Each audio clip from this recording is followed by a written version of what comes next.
Hello, Chris Green here with the Flood Insurance Guru. Today we're here in Six Flags over Georgia, and we're talking about now and then. The Georgia flooding event of 2009, 10 years later. You know, what have we learned? What happened? Let's briefly talk about what happened. You know, Six Flags was completely underwater. There was over 20 inches of rain that was received in the Atlanta area, even down to South Georgia, over several days. They called it the perfect storm when it came to this amount of rainfall. You know, rivers rapidly rose, lakes were full, tributaries were full. The Chattahoochee River caused some massive flooding that's never occurred in the Atlanta area.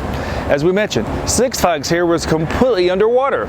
Areas of Douglas County, Cobb County. You had over 20,000 properties, residential properties, that were flooded. You had 10 lives that were lost.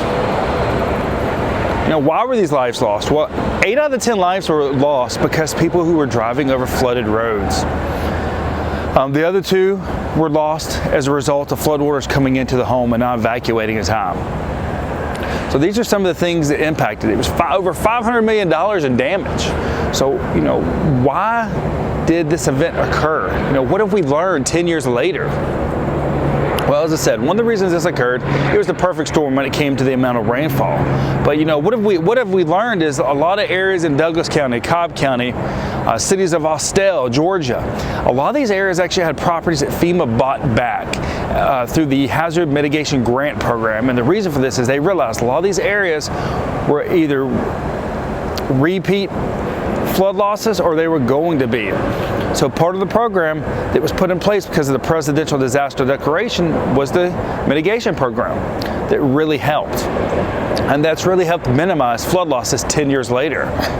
Something else that actually caused some major issues was population growth. You know, Atlanta is a very rapid growing area. Well, these areas of Douglas County, Cobb County, areas near Six Flags, you know, there's really boomed the land development.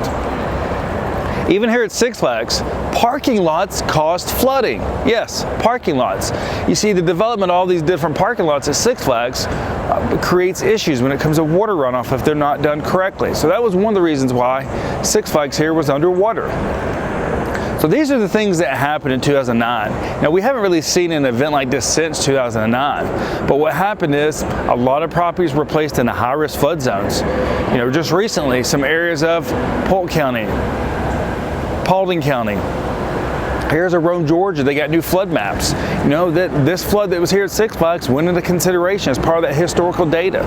So a lot of areas have been placed in the high-risk flood areas that may not necessarily be, because that storm taught FEMA and the local government so much when it comes to floodplain management. So these are the things that we've kind of learned since then. So if you've got questions, maybe your house flooded in 2009 and your property wasn't bought back, and you want to know what your flood insurance options are, maybe you can get your property removed. Maybe you can't. Maybe you want to minimize your flood exposure through mitigating your property. Please reach out to us. FloodInsuranceGuru.com. Go to our YouTube and our Facebook pages where we do our daily flood education videos. You can also give us a call, 205-451-4294. Remember, we have an educational background in flood mitigation, so we can help you understand your flood risks. Even ones like here at Six Flags in this area, your flood insurance and mitigating your property long-term to help you minimize flood losses and flood premiums. Thank you.